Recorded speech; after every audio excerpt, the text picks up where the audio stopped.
Hello everyone, कैसे हैं आप सब। आई होप कल आप प्लांट सेल पढ़ के आए होंगे। तो प्लांट सेल के नेक्स्ट टॉपिक है हमारा दैट इज एनिमल सेल। तो हम आज एनिमल सेल के बारे में पढ़ेंगे। जो कल पढ़ाया था वो बेसिक है, तो वही इसी इसमें यूज होगा। ये नहीं कि डिफरेंट है।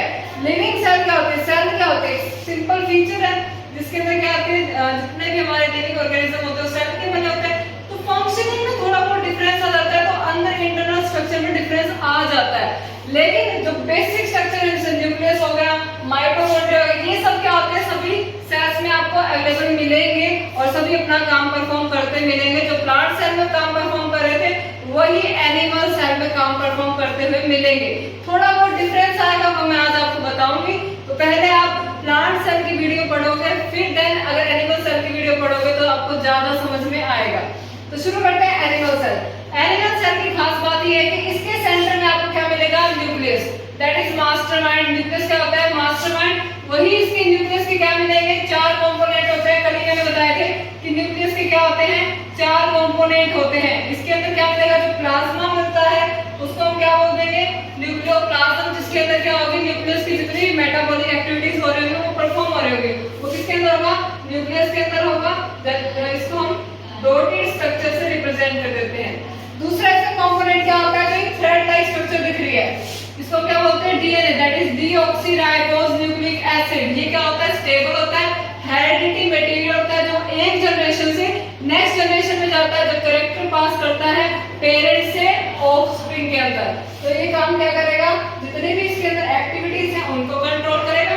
दूसरा काम क्या होगा, हेरिडिटी कंट्रोल करना, ठीक है, कैरेक्टर्स पास करना parents to offspring. Third component क्या है, जिसके अंदर डार्क कलर का हमें दिख रहा है, दैट इज न्यूक्लियोलस। इसके अंदर क्या होते हैं, राइबोसोम बनते हैं। राइबोसोम क्या होते हैं, बनते हैं। यहाँ पे राइबोसोम जो है ऑर्गेनेली है जिसके अराउंड मेम्ब्रेन नहीं होती, वो किसमें हेल्प करता है, प्रोटीन सिंथेसिस में। तो ये क्या है, राइबोसोम फैक्ट्री भी बोलते हैं इसको। इसके बाद जो इसके बाहर क्या होती है, मेम्ब्रेन होती है, दैट इज डबल मेम्ब्रेन, ठीक है। तो ये स्ट्रक्चर क्या होती है, डबल मेम्ब्रेन स्ट्रक्चर होती है, डिसकंटिन्यूअस होती है क्योंकि बीच में क्या होते हैं, न्यूक्लियर पोर प्रेजेंट होते हैं, जो क्या कराते हैं, कनेक्शन करवाते हैं साइटोप्लाज्म और न्यूक्लियस के बीच में। इससे अराइज क्या होती है, नेक्स्ट ऑर्गेनेल अराइज होती है, that is ER, endoplasmic reticulum. इसके नाम से पता चल रहा है रेटिकुलम, मतलब रेट जिसके अंदर फंस सकता है, नेटवर्क। तो इसकी स्ट्रक्चर हमें दिख रही है कैसी है, नेटवर्क लाइक है। अब ये भी कहा, दो टाइप के होते हैं, एक रफ एंडोप्लाज्मिक, एक स्मूथ एंडोप्लाज्मिक। रफ और स्मूथ किस बेसिस पे है, इनकी जो सरफेस आपको दिख रही है वो स्मूथ है या रफ है। रफ किस बेसिस पे है, इसके ऊपर क्या प्रेजेंट है, राइबोसोम्स प्रेजेंट होते हैं, जिसकी वजह से इसकी जो सरफेस हो जाएगी वो क्या हो जाएगी, रफ हो जाएगी। तो किसमें हेल्प करेंगे, प्रोटीन सिंथेसिस में।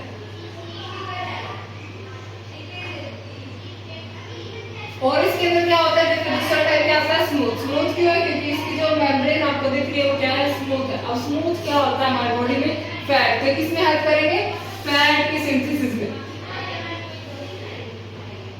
फैट की सिंथेसिस में। और भी बहुत सारी चीजें सिंथेसाइज करते हैं। तो सेल के अंदर जितने भी रिक्वायरमेंट है तो उसकी सिंथेसिस कौन करता है, एंडोप्लाज्मिक रेटिकुलम। अब कोई चीज सिंथेसाइज हो चुकी है तो उसको पैकेजिंग कौन कराएगा, that is next our Golgi apparatus।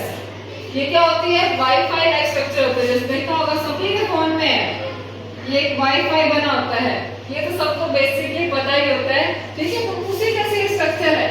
ये क्या बनाते हैं, पोल, इसको डायरेक्शन भी देती है, इसकी पोल मूवमेंट भी बताती है। ये वाला इसका कौन सा फेज होता है, सिस फेज होता है। नीचे वाला कौन सा फेज होता है, ट्रांस फेज होता है। और जो ये हमें दिख रही है वेसिकल्स, इसका नाम क्या होता है, सिस्टम, ठीक है।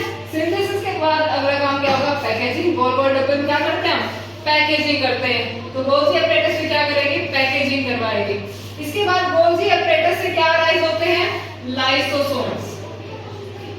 लाइसोसोम्स क्या है, लालची आदमी है, जो चीज दिखता है वो क्या करेगा, मुंह में दे देता है, तो इसलिए क्या करता है, डाइजेशन में हेल्प करता है। तो इसलिए इसको डाइजेस्टिव बैग भी बोला जाता है। और कई बार इसके अंदर क्या होता है, सेल के अंदर कुछ माल फंक्शनिंग हो जाती है जिससे फट जाता है, और अगर ये फट जाएगा जितने भी इसके अंदर एंजाइम्स है वो क्या होंगे, बाहर निकल जाएंगे।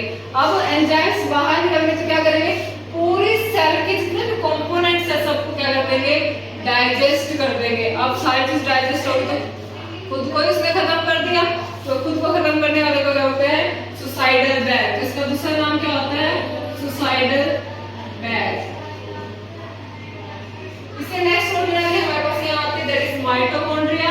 ये भी क्या होती है, डबल मेम्ब्रेनस ऑर्गेनेल होते हैं। इसका नाम क्या होता है, पावर हाउस ऑफ सेल। ये क्या प्रोवाइड करता है, पावर प्रोवाइड करता है, दैट इज एटीपी। तो एटीपी की सिंथेसिस में हेल्प कर रहा है, तो इसलिए इसको क्या बोलते हैं, पावर हाउस ऑफ सेल।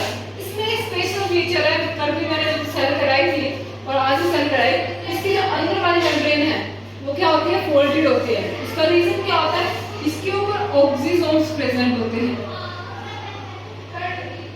ये ऑक्सीसोम जो होते हैं जितने ज्यादा होंगे उतनी एटीपी की फॉर्मेशन ज्यादा होगी, इसलिए क्या होगी, मेम्ब्रेन फोल्ड होती है। उससे क्या होगा, सरफेस एरिया बढ़ेगा, सरफेस एरिया बढ़ेगा तो क्या होगा, ऑक्सीसोम्स का नंबर बढ़ जाएगा, और इसका नंबर बढ़ेगा तो एटीपी सिंथेसिस क्या हो जाएगी, ऑटोमेटिकली बढ़ जाएगी। उसके बाद क्या आता है, राइबोसोम। अभी बताया था, आर से राइबोसोम, आर से राजमा। किसमें हेल्प करेगा, प्रोटीन सिंथेसिस में। राजमा के अंदर सबसे ज्यादा क्या मिलता है हमें, प्रोटीन। तो ये भी किसमें हेल्प करता है, प्रोटीन सिंथेसिस में। फिर उसके बाद एक ऑर्गेनेल है, दैट इज वैक्यूल। वैक्यूल किसमें हेल्प करेगा, वैक्यूल का एक स्टोर हाउस है, एक्सेस चीजें स्टोर रखता है। प्लांट सेल में इसका ज्यादा काम है, लेकिन एनिमल सेल में बहुत काम होता है। कुछ एक में मिलता है, कुछ एक में एब्सेंट मिलता है, और मिलेगा तो क्या मिलेगा, स्मॉल साइज का मिलेगा। ठीक है, अब जितने भी हमने कंपोनेंट पढ़े, एक नया कंपोनेंट यहाँ आता है, दैट इज सेंट्रोस्फीयर, जो जस्ट न्यूक्लियस के ऊपर है, इसलिए इसका नाम क्या रख दिया, सेंट्रोस्फीयर। ये किसमें हेल्प करता है, सेल डिवीजन में। सी से सेंटर, सी से सेल डिवीजन, तो इसमें हेल्प करेगा। जो सेल डिवाइड होगी ना, तो इससे जो है क्रोमोसोम अटैच हो जाते हैं, क्रोमोसोम अटैच होकर जो सेपरेशन का काम है कौन कराएगा, सेंट्रोसोम। ठीक है, और इसके बाहर क्या होता है, एक सिंगल मेम्ब्रेन होता है, जिसको हम क्या बोलते हैं, सेल मेम्ब्रेन और प्लाज्मा मेम्ब्रेन। सेल मेम्ब्रेन जो होती है यहाँ पे क्या होती है, सिलेक्टिवली परमेबल, सिलेक्टेड चीजें के अंदर आने लगी। ठीक है, उसके बाद अगर बात करें सेल के, मैंने एक वर्ड यूज किया था